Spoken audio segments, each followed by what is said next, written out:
after NCLAT upheld NCLT order allowing Go First's voluntary insolvency proceedings, lessors are now scrambling.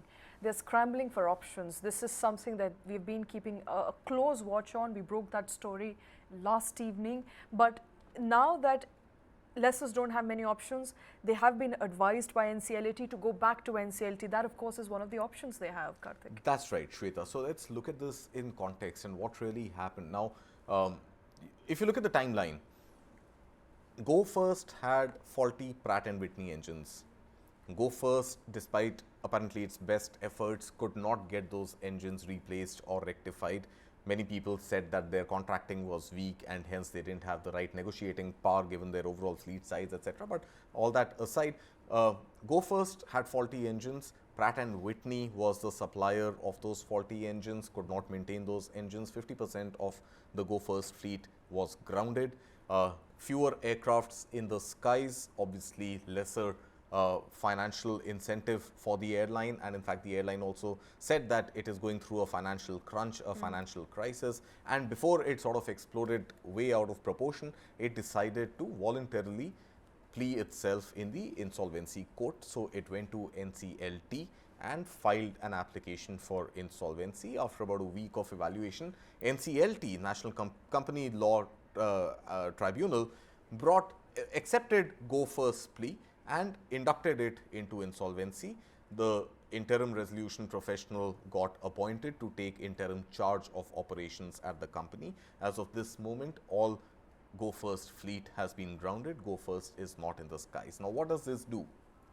There are aircraft available at the disposal of Go First, which are not owned by Go First. These are owned by lessors. These are leasing companies who purchase aircraft from the only two aviation big companies, Boeing and Airbus respectively. But in this case, Airbus A320 aircraft were purchased by multiple leasing corporations, 4 of them in fact, and were leased like other aviation companies, like other airlines, to Go First as well. So these aircraft belong to the lessors.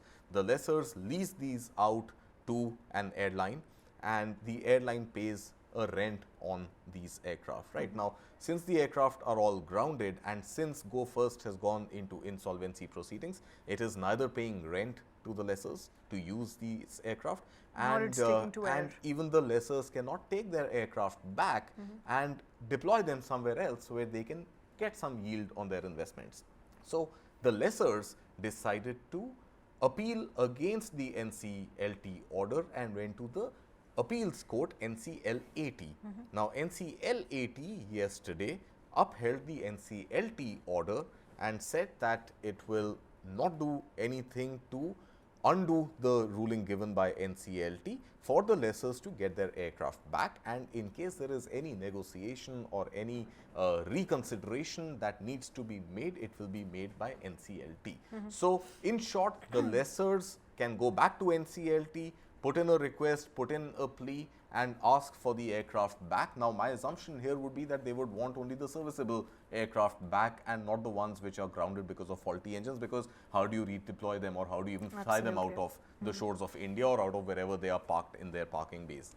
But the only recourse available now is, of course, go back to NCLT, request plea to reconsider and get the aircraft back, which seems unlikely because NCLT is the agency which has the court which has admitted the insolvency plea. Or option 2 is that the lessors can go to Supreme Court and ask them to intervene in the NCLAT order of upholding the NCLT recommendation. But in all of this, the only sort of, if you can call it a victory of sorts, but the only hopeful candidate here happens to be Go First itself. Right. And the fact that lessors cannot take the aircraft back means that Go First could take back to the skies with a serviceable fleet of aircraft as scheduled, reported in some cases end of this month or early next month. But as soon as the IRP has come up with a plan of action and as long as, as soon as the proceedings move in a positive direction, operationally nothing could stop Go First from taking to the skies again, because they will continue to take charge and keep charge of the aircraft with them. I want to quickly run our audience through some of the misgivings of lessors and the problems that they have raised, the questions that they have raised with respect to the insolvency process. And they said, and I quote, that they were not properly heard by NCLT when Go First registered its insolvency plea, the voluntary insolvency plea, which means that their side, as people who actually own the 45 out of 55 aircrafts that Go First operates, were not heard. The aircrafts belong to them, essentially, not to Go First, and therefore they are an important stakeholder. They should have been properly heard, which did not happen, and so they took a legal recourse, which is to basically challenge the NCLT order in NCLAT.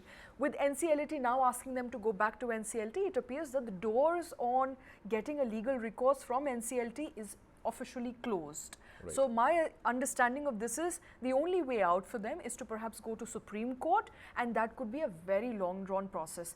But all in all, and from legal point of view as well, because we got a lawyer about a week ago when we were discussing how lessors operate with aircrafts, how the leasing operations work. The idea here is that lessors in general, even though it's a temporary win for Go First is going to get some sort of relief, lessors will have less and less faith and trust, and that also means that going forward, aviation sector as a whole may find it difficult to get lessors to lease aircrafts to them. There could be more premium they have to pay, which could then be passed on to consumers. That's right, risk premium. Risk premium, and that essentially is not good news.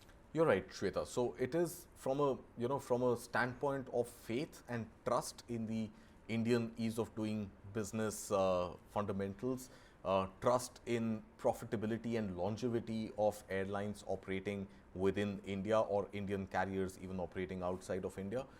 These are questions that I think at a macro level will have to be addressed by the Ministry of Civil Aviation. They will have to sort of recast that faith, reposition India as a good aviation market.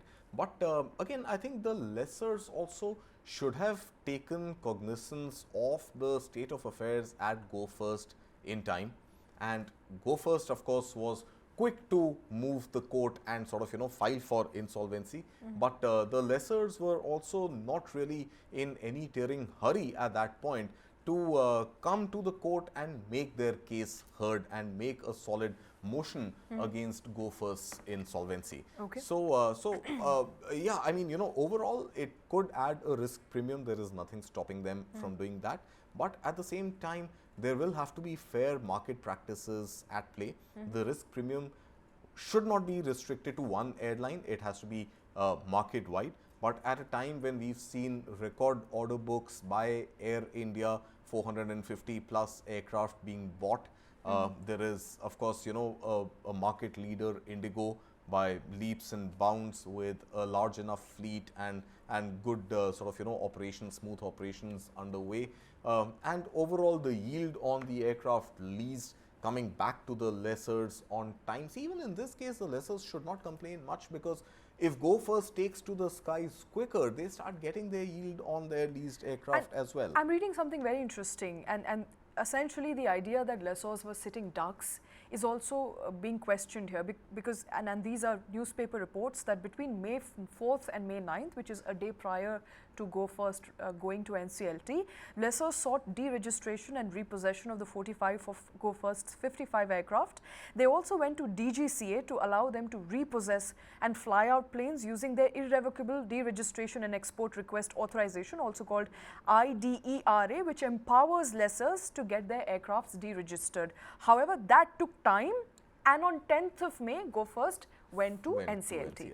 So it's not as if they were sitting and ducks and they were not moving quickly. They did move, but it's just that they were a little too late, perhaps. They were a little too late. That's right. And I think they will have to pay up for that in the long run. But as you rightly pointed out, Go First taking to skies is good news even for lessors. Even for the lessors. And if Go First resumes its operations, and we're hoping it does, it will essentially mean that lessors will get their money back. And to what amount, to what degree, and in what sort of timeline, we don't know. But those are some very important developments coming in there, and has repercussions on the entire sector as a whole, aviation space that we continue to watch out for. We're going to shift focus also to Jet Airways now, because Jet Airways is also expecting NCLAT to come up with its order by 30th of this month. 30th of this month, that's right. So, yeah, so let's see. I mean, 2019 is when Jet Airways got grounded. Of course, the issue there was not as much about faulty engines or old aircraft or lessors, but more about the financial situation that the airline found itself in.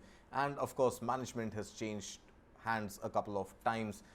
Professional CEOs have come, have gone, interim CEOs have come, have gone, joined other airline, and consulting groups in the aviation space. But yeah, overall, I think the aviation sector is likely to continue to be in news for some time, because even at SpiceJet, there are concerns about pilots' salaries not being paid in time, part salaries being paid, and a 1-year notice period when pilots tender in their resignation, and this when salaries have not been paid to them. So it seems like, yeah, the aviation space in India is not a can of worms, but an aircraft full of worms. And with every landing Every and month. every grounding, there is this one hatch that opens and the worms just flood out on the This has become runway. a Pandora's box, Karthik. Totally. You never know what's going to pop up next, right? Every month. So the NCLAT order may bring some relief for Jet Airways. That is the expectation from Jet's side. We don't know if that's going to happen, but of course, 30th of May is a date to watch out for.